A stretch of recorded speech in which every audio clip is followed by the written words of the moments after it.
So I bought a MTD yard machine rear tine rototiller, the 5 horsepower engine. Got the engine sorted out, only to find that the that the tines won't engage. It drives forward just fine. It drives backwards just fine. Neutral. Everything seems great, but then you go to put it in gear to turn the tines on, and just nothing happens. You don't hear grinding. You don't hear anything. I mean, it's like just nothing at all.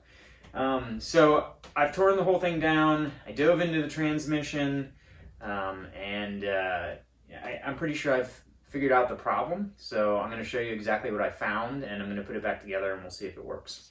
And the one thing I'll say is make sure you sand or wire wheel these down before you split the transmission case. I saw some other videos where people said to do that. I didn't really understand why, but when I took it apart, you have to slide the case off of that drive shaft, and it's it's an outdoor machine. It's going to be covered in rust. It was a total pain in the ass, even after I wire wheeled it really well. So I probably should have taken some sandpaper to it too. I highly recommend that you take the time to do that before you split the case. So I wanted to show you, the main culprit of why I'm not able to engage the tines here, and this is a bent shift fork. So this is the shift fork. This is the part on the outside of the transmission that connects to the control rod that you use to shift it into different gears and to engage the tines. If we come around over here and look at it this way, you can see that these guys are splayed outward like that.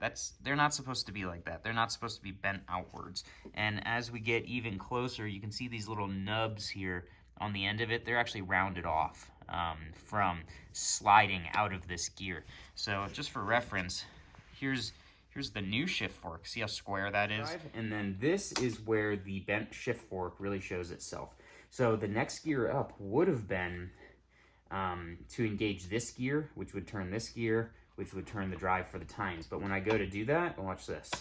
Whoop, it slips right out.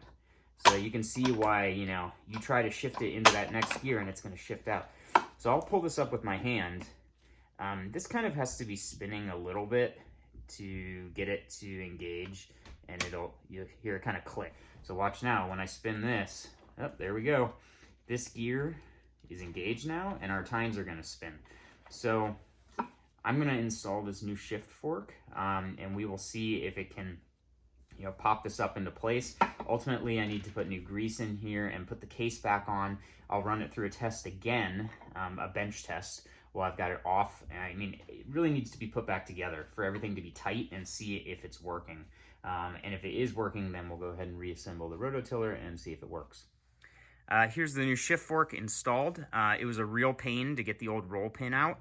I ended up having to drill it out, and you can see I had to use a little bit of JB Weld when I put the new stuff together because I had to wallow out the hole on this piece a little bit. Anyways, I recommend buying the full kit that comes with the shift fork and this piece up here. I did not do that, but in hindsight, it would have made my life a lot easier if I could have just cut this all off and thrown it away. So I do recommend buying the kit with both pieces. So here I've got the transmission fully taken apart, and I've got all the gears laid out. You don't have to do this. It definitely, I got to put new grease in it now when I put it back together, and the type of grease you use is important. I'll come back to that later. But I felt like it made it a lot easier for me to really inspect all the parts and diagnose what the problem was with it being cleaned. It did take me like 2 hours to clean all the grease off of every part. So total pain in the ass, but I think it's a good idea if you really want to get into this. Just make sure you lay everything out and remember where everything goes. Try to have some printed diagrams. So I'm not a gearbox specialist. I don't know what the names of these parts are, so I'm just going to use the best terminology I can. But I wanted to show you where the ball detent is inside of this kind of shift mechanism here. So basically, you got a little circlip right here that's going to be at the top. You're going to pull that circlip off. We've got a little washer up there in this gear. And I did want to show you something on this gear. So you can see this gear right here. It kind of sits like in there, and it'll slip onto there, and that's what actually engages your drive for moving the tines. I just wanted to show you real quick. If you look real closely here, you can see like the corners and stuff. It's getting a little bit worn down, like kind of down there right by my thumb. where it engages and stuff. So I actually am just going to flip this gear over. So we've got a nice smooth surface in there where it'll engage on this shaft like that. See, it kind of like snaps in place like that. So we want, it seems like there's no reason I couldn't flip it over. So I'm going to do that. And then also I just wanted to show you here, after you get that clip off and you slide this guy apart, I'll show you right here. So this comes out of here.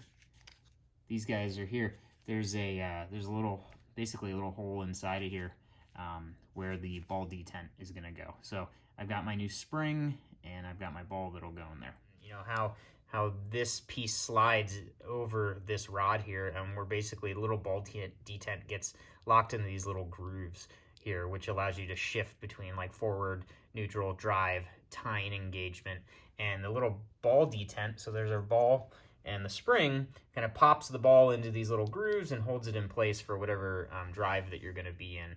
So anyways, I did decide to replace the spring since I was in there, even though it felt like it was nice and strong and it was engaging everything. And you can see there that the new spring is a little bit taller. So we've definitely lost some pressure in the old one. So I think it's a good idea that I bought the new spring. All right, let's talk about grease.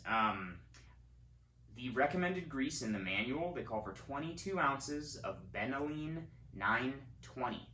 That's a bentonite clay-based grease. It's a little tricky to find, but it can be found, but it's really expensive. It would have cost $100 for me to fill this with that grease, the amount that it needs. So I've tried to find a substitute. I found out that the Benylene 920 is a NLGI number 0 weight grease.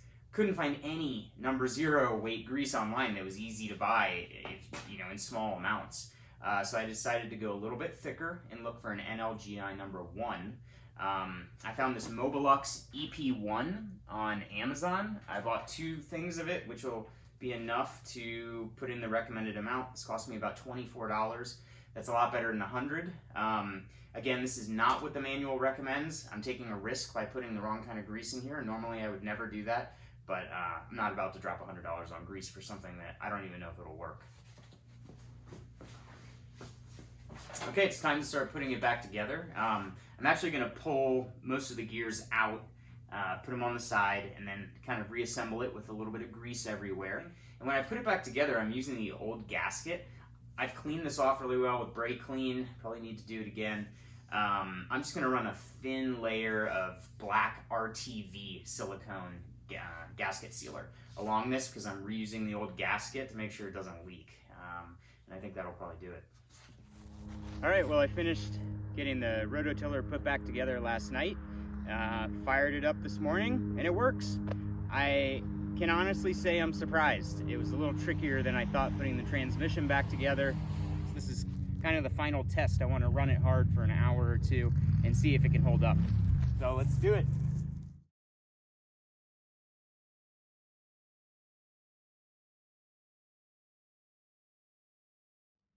Hey, it's been a year since I repaired the Rototiller, made those videos, and I just wanted to do a quick follow-up video on this little beast.